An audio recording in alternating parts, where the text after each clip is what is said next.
Let's start with you, Cindy. So in just the last few weeks/months, we have seen some incredible successes. Cindy worked at the UAW for a long period of time, and one of the most seminal successes maybe of the entire labor movement in maybe a generation has been what Shawn Fain and the UAW leadership pulled off with the Big Three.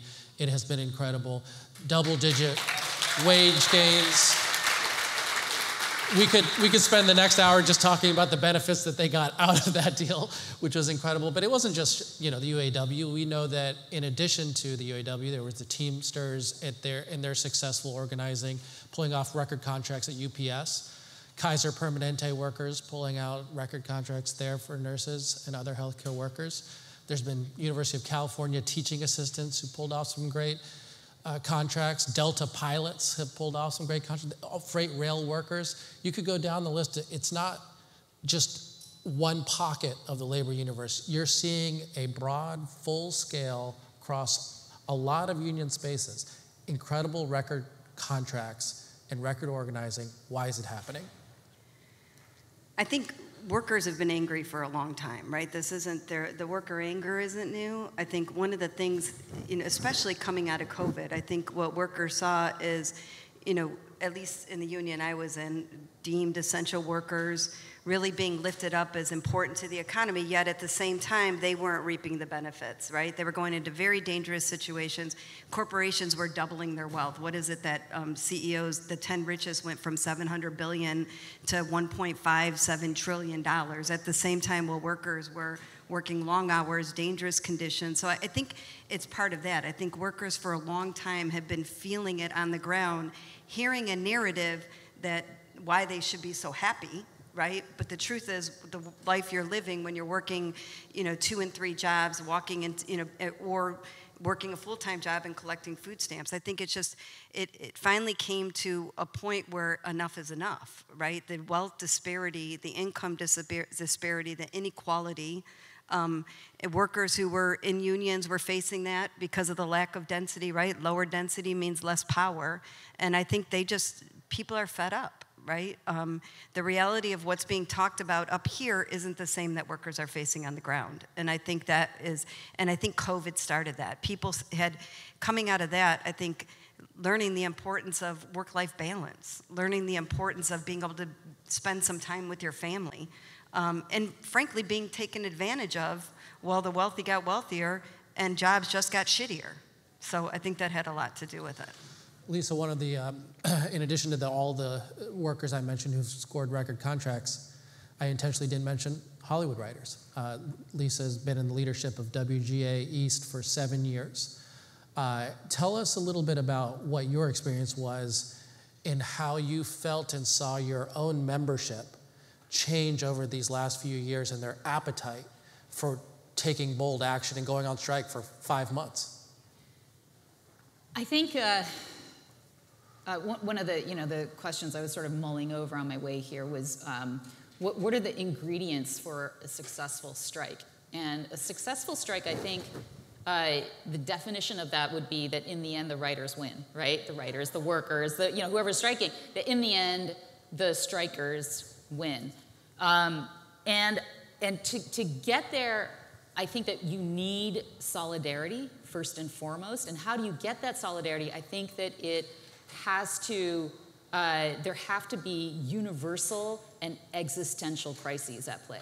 And that was the case for us. So in Hollywood, as many of you know as viewers, the game has completely changed over the last 10 years, right, with the advent of streaming. So it used to be that we had a compensation structure that worked for writers, for actors, for crew, for everybody who plays a role in bringing you movies and television. We had a pay structure that allowed us, most of us, to attain and then maintain a middle-class living. And it's not more than that. That is something that I believe that this labor action this summer has made clear to America and maybe even the world, is that Hollywood doesn't equal fancy, right? We're not driving Rolls Royces, we're not living in $6 million mansions. We're middle-class people trying to put our kids through school, trying to put food on the table. And what happened with the advent of streaming was that all of that security got yanked away with no ceremony, with no replacement. So suddenly, the pay structures that we were used to, we get term employment, right? We're not employed like normal people in 9-to-5 jobs in the same job that you have year to year until you're fired. No, we get hired per show, right, or per film. So a show like I was on, sorry about that, Law and Order, you know, that's a 23, 24 episode show as per season, right? So that's like at least 40 weeks of employment. That's a full year in Hollywood terms. But most shows these days, if you watch a show on Apple that has 10 episodes, if you watch a show on Hulu that has 6 episodes, you're talking about now 20 weeks of employment. 10. I was once employed in a 3-week mini room, right? So now you're trying to make your year on 10, 6, 3 weeks of work. Not only that, we lost residuals. Residuals, probably a word that you guys have heard. It's basically royalties in Hollywood, right? So if your product succeeds, then the people who helped create the product get to partake in some of that success. And in broadcast television, that worked because, if your show on NBC was then re-aired on USA and then re-aired in Japan, you got a check. And those checks were absolutely vital for Hollywood workers to continue living and working because they paid our bills in the downtime. So in those, 10, 20, maybe, 40 weeks a year that you were unemployed, those were the checks that got you through. And those went away, like completely away with streaming.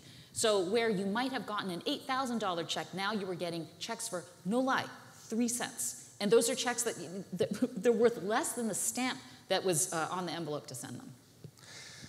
Sydney, we're now in a moment where union support via public polling is at one of the highest points it's been in generations, somewhere at 70%, 71% support.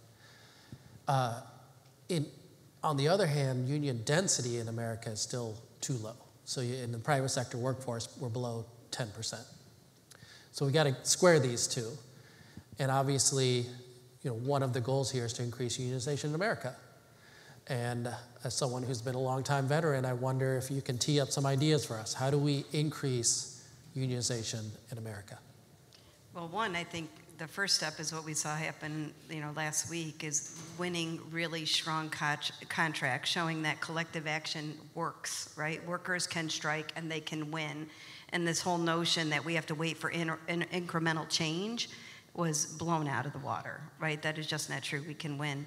But I think, in the AFL-CIO under Liz Schuler, who's now first woman president, that I like to say that all the time, of the Federation. The vision of the affiliate unions there is how do we take the Center for Transformational Organizing is how do we become more than a sum of our parts, right? You look at manufacturing, for example, in the EV and battery, and there's 500,000 workers that are going to be coming online in Georgia, South Carolina, North Carolina, Michigan, all across the country, but heavily in the South, right? Subsidized with our tax dollars in the South. So I think we have to figure out how we maximize our resources. How do unions come together in geographic areas and look at sectoral plays that look at sectoral wages, right? This notion that we have to compete with one another on which state's paying the lowest, we need to also change, right? And you change that by engaging workers on the ground. I think we change that by teaming up with environmental groups, by teaming up with community groups, and not community groups in terms of they're a tactic to winning organizing, but how do we really engage as thought partners? That it can't just be about jobs and getting good union jobs, it has to be also getting racial justice, which means community benefits. What do those jobs look like? How many people in Georgia are going to be hired from that community? What does that infrastructure look like around that community? What does the water look like? All of these things, I think one of the tactics is joining together on resources, joining with our community partners to demand good union jobs and strong community benefits that move us toward gender and racial justice. That's great. I'm going to put a pin in that, and I want to return to that subject. But to your point of showing the union difference, I'm reminded that when the Teamsters and Sean O'Brien scored a record contract at UPS saw record applications. People wanted to come and work for the company in droves like that they didn't want to work before. And they wanted to be part of that company because they saw a union difference. Just in the last few days, after the UAW scored these major victories with 3 major automakers, not only have they seen a huge amount of incoming from Toyota, Mercedes, all kinds of workers around the country, Tesla workers, telling them that, can we do it here? You're also seeing one of the most important moves, Toyota voluntarily moving their wages structures for workers in the South at assembly plants up by 25%, right? Like, how does that happen? It's the union difference, right? I want to go to you, Lisa, because sometimes those of us who, we watch strikes, and it's easy to be keyboard warriors and say, solidarity, go on strike. Strikes work, unions work. And I'm mindful that strikes are hard, and you know it better than most in the audience. We should talk a little bit about that. The challenges of going on strike. How do you maintain solidarity during that time? Tell us about the struggles that workers actually have to face when you're making that difficult decision and trying to stay out for 5 months. Yeah. Faiz, you have to remember, writers are keyboard warriors too, right? We're not used to being outside. I'm not lying. Like, a lot of the conversation was about, like, what kind of sneakers should we wear? We didn't know, and just the discomfort of walking and holding a picket sign and being in the sun, and and in New York City, it's not easy. It's not easy in LA either, but I argue it's harder here. Strikes are brutal, and not just for that reason.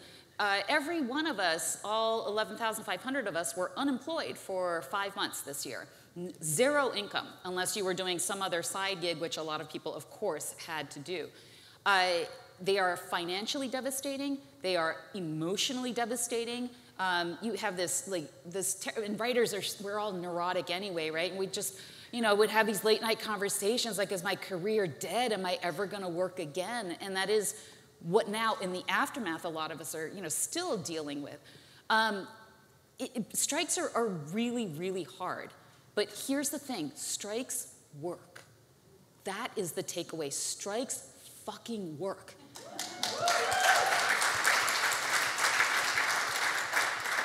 At the beginning of the strike on May 2nd, we had almost none of our key issues resolved.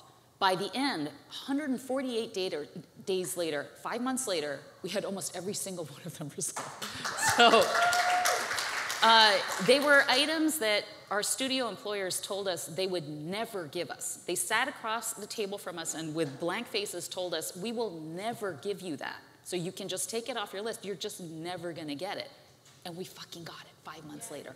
So is it worth it? I think that's a question that you all will have to decide for yourselves if you are workers in a union and you are considering a job action like this. I would argue that you kind of have to be at a point where it's absolutely necessary. That for your continued existence as an industry, as individual workers, you must get these concessions. Then you will have the solidarity and people will stick together until the last day, as they did for us.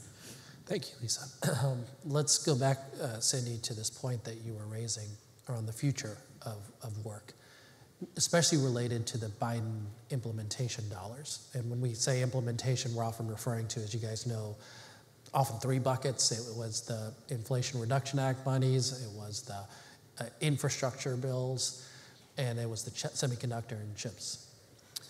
And as those federal dollars are sloshing through the system, I'll raise my own concern, is that I don't want to go back to the American people and tell them, great success has occurred here because we spent hundreds of billions of dollars doing X, if we can't also show them the workers who benefited from X. And thus, right now, in my view, there's a little bit of a gap there because dollars are starting to move through the system, but we aren't yet able to see all of the workers who are going to benefit from it. But there's starting to be hints of those, right? Give me your take from your perspective as someone who cares deeply about labor. How do we assess the success of this quote-unquote implementation effort by the Biden administration?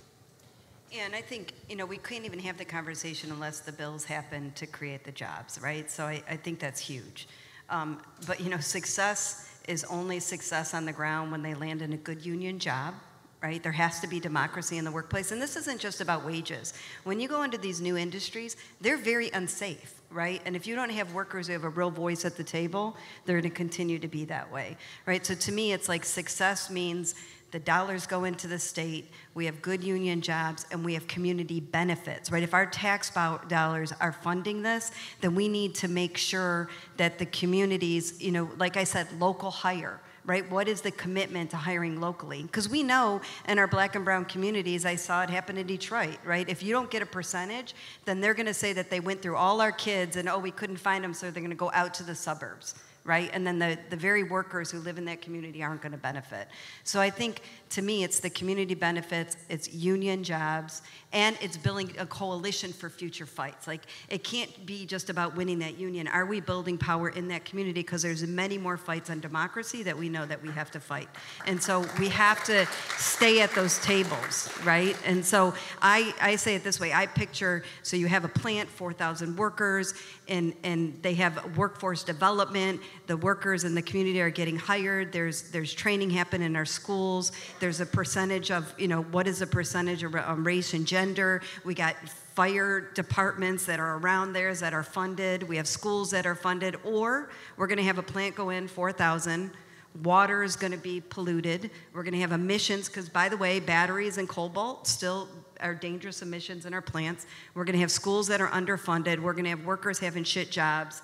And companies are going to continue to make tons of money, tons of profit off of not just the workers, but our tax dollars that subsidize them go there. So I think there's two, so union, community benefits are the answer. At this point, Cindy, are there particular glimmers of hope or models or evidences of success that you would want us to know about? Like, good things happening somewhere? You know, I think a lot of work is being done around community benefits. I was just in Tennessee the other day. I went to a town hall meeting. Workers there in that community, they just all got notices in this community that their rent, they have a month and their rent's going up by $400.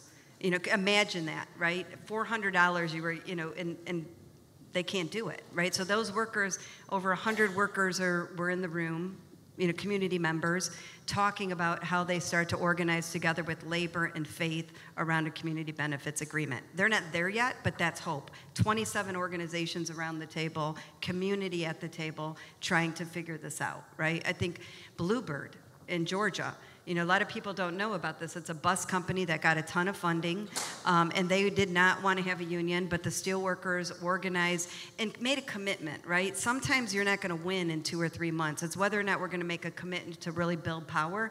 They won 95% African-American workforce. No one thought it could be done. To me, that's hope. That shows you can win in the South.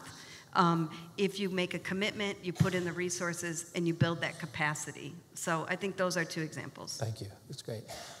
Lisa, one of the things, you know, I work on personally is the issue of the interplay between increasing corporate power and corporate concentration and labor power. And sometimes there's tensions there. And we've seen them play out in different spheres. But you had a particular perspective, and I saw how WGA kind of, it felt to me, moved during the course of their strike. But you should tell me how you felt about it. But it felt like over the course of that strike, more and more of your membership were indicating concerns around the strength of studios and the consolidation of studios and the power that they would have over a labor workforce. Am I right in assessing that? Did you feel that there was a change there? Did you feel like there's any evolution? Or did did it start that way? Yeah, no, I think that it's widely recognized that the consolidation in the media industry has meant nothing good for workers, nothing good. It has maybe, I don't know, you know what? It's been nothing good for the corporations either. That's honestly one reason why we are where we are, because they are saddled with so much debt that now they're saying that they can't pay their workers because, oh, we have this debt from acquiring this other company that we didn't have any reason to acquire and nobody asked us to acquire. But, you know, because of that, we just can't pay you guys, you know, the 3% more that you're asking for a year to produce the product, the one product that we sell to make our profits, our billions of dollars in profits, we can't pay the workers properly. So we don't have any control over that, obviously, over whether Sony merges with Disney or or Comcast buys Hulu or gives back Hulu or whatever the fuck is happening right now. Like, no, honestly, like, I can't keep track of like who owns who at this point, right? But it hasn't been good for America. So at what point does government step in? That's what I'd like to know. Like, at what point do they say, hang on, guys, this doesn't make sense. You guys are just, you're fucking around. You need to stop this. So I would love to see more action. Again, not my purview, but I do think that it helped galvanize the workers on the line. And I hope also open the eyes to a lot of workers across America and maybe even around the world that, hey, maybe we have a little more power than we realize. Help me understand the tension there, Cindy. You know it well, which is that sometimes there's mergers in certain areas where occasionally labor will be on one side and feel like maybe it'd be good for us. And sometimes there's mergers where they're like, no, we're going to fight this one. You look right now at UFCW, who is fighting a Kroger-Albertsons merger. On the other hand, of course, you have, during the Microsoft, Activision, Blizzard, a desire by unions to support it. And quite frankly, even in the JetBlue and Spirit merger, there's a desire by some union to support it. And they're all good people trying to fight for workers, so this isn't casting any aspersions on their motivations, but help me understand some of the tensions that unions face when they're trying to deal with these corporate concentration issues. I mean, none of us like the mergers, right? And sometimes we have to sit down and figure out how workers are able to survive through that merger. But to me, it goes back to the outside power moves inside power. Like, there are so many mergers happening. There's a monopoly on everything. What is going to change that is workers organizing on the ground and gaining more density. Like, I just don't know what else will change it. We just don't, I think the UAW strike, your strike showed that there is power that workers have. But I think if we wait on the federal government or any government, local, state, federal, we're going to get screwed, right? We have to start building more action on the ground with our labor partners, with our community partners to push against that. I think it's not going to happen through policy until we make it happen. Even with the IRA, we have to continue to push to make sure there's rules that are protecting workers. Let me transition to another topic that's been on my mind, which is the role of democracy in unionization. Maybe Cindy, I'll kick it to you first, and then we'll go to Lisa, which is the link between civic activism, which union engagement is, right? If we're trying to build unionization at a Starbucks, at an Amazon warehouse, we believe, or we hope to believe, that as you get people participating in that process and seeing the value of voting and the value of organizing and electing leaders and negotiating and getting some outcomes for yourself, that perhaps it would also increase voter participation politically. Now, what's your understanding of the linkage there, and what would you tell us in terms of understanding this issue? For those of us who care about preservation of a democracy, what role does unionization process have? Just the process of forming a union, workers start to understand issues differently. They start to feel their own power, right? But someone was talking earlier about having a home, right? For people to have a home. And a local union hall, and not that it's perfect, right? A union is made up of people. So you're going to have everything you have in society in a union. You just have a place where you can have those discussions like a family, hash it out, maybe not agree, but one thing you do agree about the issues that are happening. So I think that's one thing. There's a home, there's a discussion, there's education. There's a reason why union shops have more participation civically. I come out of the UAW. We have a very strong, robust, program in educating our members around the issues. So I think, that I don't think that happens anywhere else than the way that it happens in union locals and in union locals, right? There is a discussion on issues. There's a discussion on issues that just not impact the workplace, but impact their communities. I don't know anywhere else where that is happening. To me, if we want to change democracy in this country, we have got to continue to organize and regain density. I think we need to do everything else, but too often I'm starting to hear a lot of discussion on how we change income inequality, and unions aren't, they're more a part of the discussion. I'm hearing it as worker power, and that frustrates me sometimes. It's a freaking union, right? Like just say union. And why is it that it's, you know, so I think workers understand that in a union. They understand at a deeper level, not all of them, their participation. They're asked to participate. I mean, one thing about civic engagement, you have to be asked. Workers across the country are in their union halls or their workplaces talking about these issues, right? They're talking every day about how politics affect the work that they do. So. Lisa, your reflections on the link there? I mean, you were telling me before that even during, and maybe we're telling the audience, but during the course of the WGA strike, how not only were they learning how to get out there and hold a picket, but doing community actions became more, and providing for each other and supporting one another, which becomes a lifeblood, right, in some ways of democracy itself and potentially, hopefully, political democracy that you want to engage. But I don't want to put words in your mouth. Did you see any evolution in interest from your own members over the course of a strike around a desire to engage more politically? Yeah, I mean, I'll just speak about my own guild, but I think in America, so many of us feel disconnected, right, from the whole. It's such a big country. I'm from Japan, also very dense in population, but small, right? We're all packed together. And here, I don't know, there's something about America that makes people feel like what they do doesn't matter. And over the course of the last 5 months, I've seen almost 12,000 people realize that what they do every day matters. It matters that they put on their Hoka sneakers and hit the picket lines, and it matters that they speak up on social media. It matters that they withhold their work from their employers and feel that pain every day, because it will result in the collective good. And so I know I, for one, felt radicalized, and that's not a term I throw around lightly. I felt in my bones something changed, and I'm a mom from New Jersey. I mean, it's hard to change, right, for any of us in our lives. But it almost felt like a religious awakening, like, oh shit, like what I do every day matters. So I dearly hope that will carry over to, all of democracy, and will these people vote? I don't know. They didn't vote in our election. Even during the strike, they didn't really vote. I mean, our voter numbers were really low, unfortunately. But I do think that they're more engaged, and I do think that there's hope for Americans. And I do think that was a result of this summer. I think that American workers across this country looked at, like people like the writers and said, because I think a lot of white-collar people don't think that labor applies to us, that unions apply to us. And they do. They really do. So I do think that there was some sort of awakening, and I hope that applies to the elections. Cindy,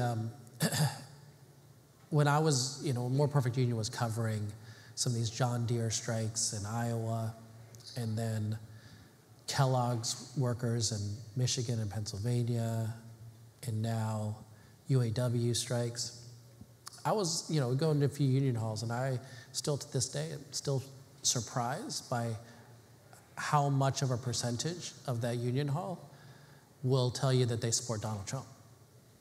And so, in any democracy, of course, you're going to have some portion, right? It's like a 60-40 split. There's going to be some people who are on one side and some people are on the other side. But the disturbing thing about this, of course, is that over the past few years, the trend line is working against us in the sense that Trump's number, or in other words, Republican numbers among working class, in this case union, but not only just union, workers is increasing. I wonder what your diagnosis is of that, and how do we reverse the trend of that? One way I think we reverse the trend is making sure that all these billions of dollars in investment to transform an industry land in what I said, good union jobs that community benefits, right? People are suffering out there. You hear a lot of people talk about how great the economy is doing, but that's not what's happening on the ground, I mean, people are not feeling it, right? And I think these strikes, in the increases, they're going to feel that. I also think it's unions making sure that we're spending a lot of our resources on continuing to mobilize our members and educate our members. So I see some local union halls where that trend isn't the case because they invest a lot of their resources, a lot of their time in really keeping that membership engaged and informed on the issues, right? So in my union, I'm retired from the UAW. At the time that Trump was winning, I had the GM department, and our percentage there didn't increase that much in terms of Trump support because we are constantly engaged in working with those members. The local unions were educating the workers on the floor every single day, right? So I still think we can push back against that. But I do think it's also coming together in these communities. I mean, the way they do that is they make it think that it's the other is the reason that I'm suffering on the ground. So I think the best way to combat that is sort of what Sean did, right? He did, before that strike ever happened, there was membership engagement all the time, every day. Incredibly important, right? And so that people start to see what they have in common, and then the right isn't allowed to divide them by race, by gender. In our plants, they do it all the time when you do an organizing drive. It's not just by race and gender, it's by skilled trades against production.